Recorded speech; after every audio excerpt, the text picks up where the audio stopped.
A tea family dinner. My sister slapped me and snarled, "You've got 10 minutes to get out of my house." Mom and Dad laughed, clapping in support. I smiled, pulled out a file, slammed IT on the table and said, "Then you all only have 5 minutes. I'm Caitlin Reed, 34 years old. I never imagined I'd do something that would throw my family into such hardship until it happened. 6 months ago, at our family's Thanksgiving dinner, my sister slapped me across the face, her voice venomous. "You've got 10 minutes to get out of my house." My parents laughed, clapping like it was a show. My cheek stung, but I smiled, pulled a file from my bag, slammed it on the table and said, "Then you all have 5 minutes. The room froze, their smug faces crumbling as the truth hit.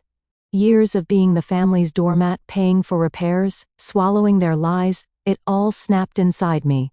That file held the deed to our Spanish ranch, a secret buried for nearly a decade. I wasn't just fighting for a house, I was reclaiming my life.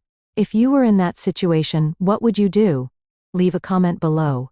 I'm very happy and want to spread the story further. Back when I was 25, when the pattern of being used started, I had just graduated from UC Fresno, with my degree in interior design, full of dreams about restoring historic ag homes in the Central Valley.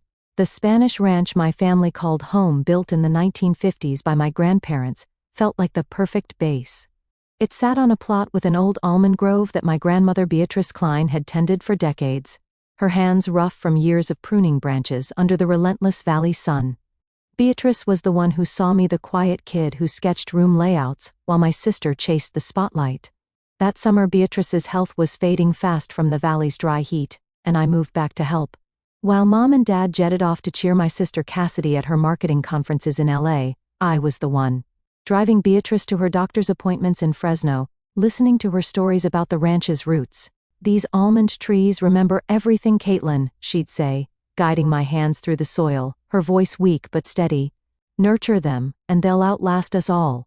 I treasured those moments, learning how to irrigate the grove, amid rising water taxes that were choking small farms like ours. Cassidy, 3 years older, and always the golden child, breezed in for visits loaded with excuses. She was launching her first fashion boutique in Sacramento. And one afternoon, as we sat in the kitchen with Beatrice napping nearby, she hit me up. "Caitlin, I need a loan, just $2,000 to cover startup costs. The shop's gonna explode, trust me." Her eyes sparkled with that confidence Mom adored. I hesitated, my fresh diploma still crisp in my mind, but said yes, wiring the money from my meager savings. Mom beamed when Cassidy bragged about it later. "Your sister's going places?" she said, as if my designs for local farmhouses were just hobbies. That was the first entry in what became my secret spreadsheet. I opened Excel on my laptop that night, logging the loan with a note: unpaid emotional pressure from Mom.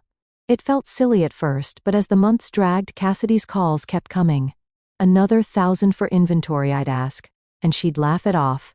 "You're the reliable one, sis." Meanwhile, the ranch needed work. The roof leaked during rare rains and the almond irrigation system was failing under the water board's skyrocketing fees. I paid $300 a month extra from my entry-level job patching things myself because Dad shrugged. "It's old. What can you do?" Diane, Mom, would fuss over Cassidy's boutique photos on her phone, ignoring my sketches for a Fresno Ag Museum restoration gig.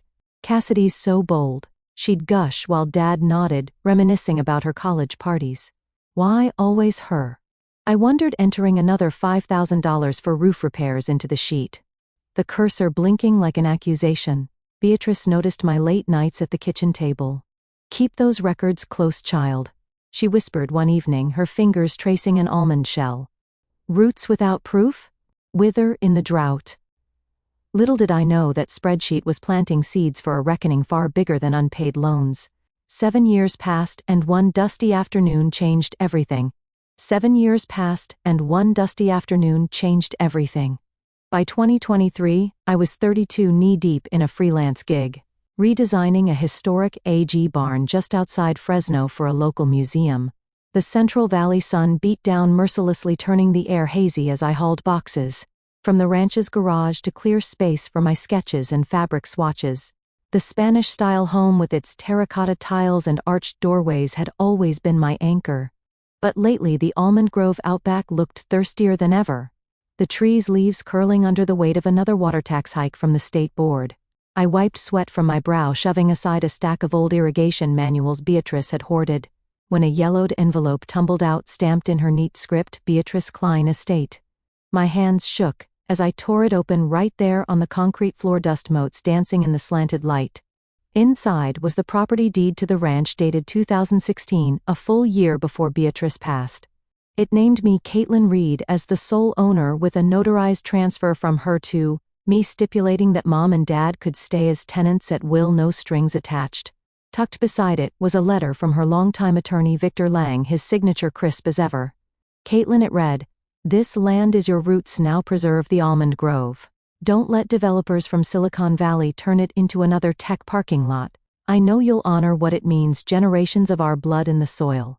I sat there, back against a rusted toolbox, rereading it 3 times, the garage's musty scent mixing with the faint sweetness of spilled almond holes from years ago. Why me? Beatrice had always said I had the eye for what lasted, sketching layouts that breathed life into old structures, while Cassidy chased trends that fizzled. But this, it meant the ranch. Our ranch had been mine for 7 years, and no one breathed a word. Mom and Dad acting like it was theirs, Cassidy dropping hints about flipping the old place during her rare visits. My stomach twisted. They'd let me pour my savings into fixes, all while planning their exit. That night, after locking the envelope in my desk drawer, I fired up my laptop and dove into California property law sites. The screens glow harsh in the dim kitchen. Adverse possession numbers, statute of limitations for contesting a deed transfer, 4 years in CA, long expired since 2020. I drafted an email to Victor Lang, the name Beatrice had mentioned in passing during her final days, attaching a scan of the deed. His reply came swift the next morning, confirmed, legitimate. Caitlin, Diane and Gregory are tenants only, no ownership claim holds, advise discretion until you're ready. Discretion felt like swallowing glass, but I tested the waters a week later. Over dinner, as the almond grove rustled outside from a rare evening breeze, I mentioned the latest water bill. $4,000 this quarter for the grove irrigation. The ranch can handle it, right? Mom paused mid-bite, her for covering. Of course, it's our house after all, she said smoothly, Dad nodding along without looking up from his plate. I had my phone recording in my pocket. The app's red light invisible, their words hung there casual as the valley fog rolling in. Cassidy called the following day, her voice bright but edged. "Sis, the shop's tanking post-divorce. Can you spot me 10,000? Tyler's dragging his feet on alimony." For the first time I said no, my thumb hovering over the end call button. "Sorry, Cast, I'm tapped out from ranch stuff." She huffed, "Fine, be that way," and hung up. I added it to the spreadsheet, refused loan, first boundary. Their lie about the house burned hotter than the summer asphalt. They'd hidden this to keep me footing the bills, waiting for the right developer offer to cash out. I wasn't just hurt, I was done playing doormat. The deed wasn't paper, it was ammunition. From that dusty find, the plan took shape. With the deed secure, I started weaving the trap. Over the next 2 years, from late 2023 into 2020, I turned that garage discovery into a blueprint for confrontation, all while keeping my freelance design work steady. Pitching concepts for Fresno's fading ad co-ops, where I'd sketch layouts that blended old adobe walls with modern drip lines for almond farms fighting the drought. The valley's water crisis was worsening, with Silicon Valley developers circling like vultures, snapping up ranches for employee housing tied to new data centers. I saw opportunity in their greed during a casual phone call with Cassidy that fall as she rambled about her boutique's latest pivot. After the divorce fallout, I dropped the bait. "Those tech giants are paying top dollar for valley land. Our almond grove could fetch a fortune, huh, with water taxes killing small plots." She paused, then laughed sharply. "You know that's not a bad idea. Tyler's been saying we need cash flow for the shop." Tyler Vance, her new husband and self-proclaimed business consultant who'd swept in 6 months post-divorce, latched on fast. I caught snippets during their holiday visits, him pacing the ranch patio with his phone glued to his ear, muttering about quick flips to cover bridge loans. Cassidy started probing Mom and Dad about the property taxes, her tone casual, but probing. "The ranch is just sitting there. Why not cash in?" Dad grumbled about the upkeep. Mom nodded along, both avoiding my eyes when I was in the room. I let it simmer, adding their side conversations to my phone's voice memos app, time stamped and tagged. By early 2024, I reached out to Brooke Ellis, an old college roommate from UC Fresno, who'd gone into real estate law after burning out on corporate gigs. We'd bonded over late-night study sessions sketching mock floor plans, and when I called her for coffee in downtown Fresno, spilling the deed details over lattes, her eyes widened. "This is ironclad, Kate. I'll prep a video link for the call. We can stream the confirmation live if it hits the fan." We scripted it out on napkins. If Cassidy pushed the sale, I'd counter with, "Did you run it by me? It's Mom and Dad's place, right?" Baiting the slap or outburst. Then pull the file, hit record on the phone, and switch to Brooke's feed for the legal smackdown. "Keep it calm," she advised. "Let them dig their hole." I ramped up the evidence to snapping photos of every invoice as the ranch groaned under the heat. A cracked irrigation pipe from the summer swell cost $2,000 in parts. I fixed it myself, logging the total repairs at $35,000 since Beatrice's passing. Mostly water system overhauls to keep the almonds alive amid the board's fees. Cassidy hit me up again, that spring voice tight. "$5,000 more, Caitlin. The boutique's inventory is stuck in customs. Tyler swears it's the last." Mom had already texted me a guilt trip. "Your sister's trying so hard." I wired nothing, replying coolly, "Can't swing it, Cass. Ranch bills are piling up." Her silence on the line said it all. I captured the exchange, filing it under escalation. Each entry felt like loading a chamber. The almond trees out back stood resilient, their branches heavy with unharvested nuts, a quiet reminder of what was worth fighting for. Mom gushed to Dad about Cassidy's resilience during one visit, oblivious to the storm brewing. I wasn't reacting anymore. I was directing. Thanksgiving loomed, the table set with turkey and almonds studded, stuffing the trap fully sprung. The script was set, and Thanksgiving arrived. I spent the morning in the ranch's kitchen kneading almond-studded stuffing and roasting a turkey that filled the air with a warmth that felt like a lie. The Spanish-style dining room with its heavy oak table and faded stucco walls was dressed for the holiday, but my pulse thrummed with purpose. My phone, tucked in my apron pocket, was set to record the deed file nestled in my bag by the chair. Cassidy and her husband, Tyler Vance, rolled in late with Logan and Riley, their kids, both clutching new tablets that screamed of overcompensation. Mom and Dad fawned over them, ignoring the hand-stitched placemats I'd made for the table, a nod to Beatrice's love for the land. As we sat, I played my first card, voice light. "This ranch is prime real estate now. Silicon Valley's buying up valley plots for tech campuses, right?" Cassidy's eyes flicked to Tyler, who smirked, adjusting his cufflinks. "Exactly," she said, leaning forward. "Which is why we're selling. Mom and Dad are on board. It's time to cash in for their retirement."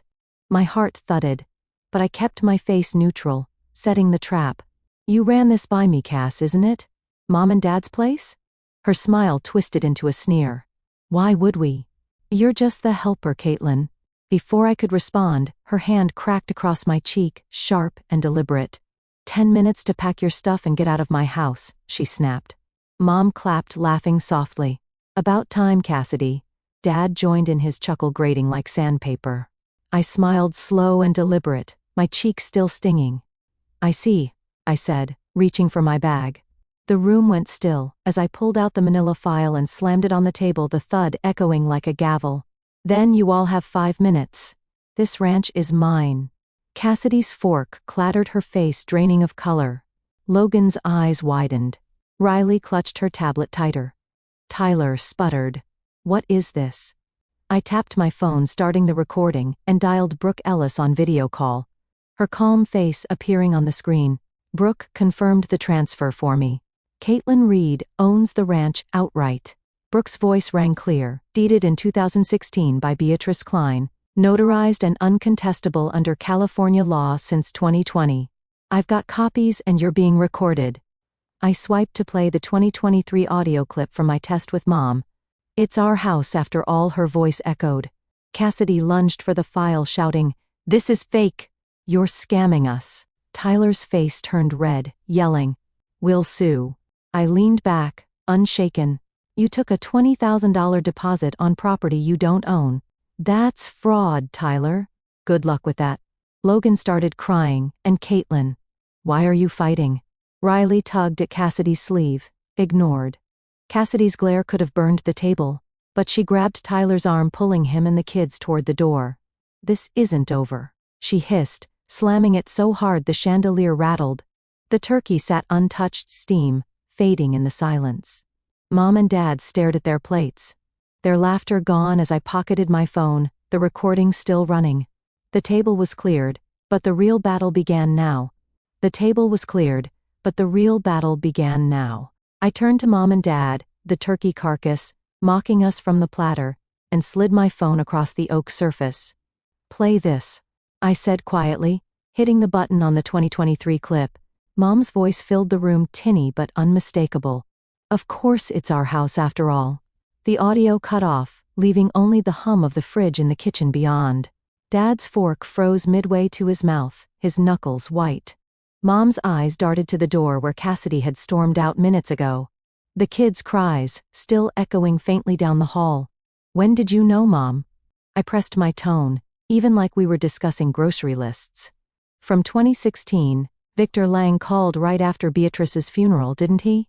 She flinched her napkin, twisting in her lap. "Caitlin, please?" Dad slammed his hand down, the glasses rattling. "This is family business. Secrets keep us together." His face flushed, veins bulging at his temples. I didn't flinch. "Secrets like letting me believe the ranch was yours, so I'd keep pouring money into it." I flipped open my laptop, the screen casting a cold glow on the stucco walls, and pulled up the spreadsheet. Rows upon rows scrolled by, dates, amounts, notes. $35,000 in repairs since Beatrice died. That's me wiring funds for the irrigation lines when water taxes spiked to $400 a month. $15,000 in loans to Cassidy that vanished into her shop.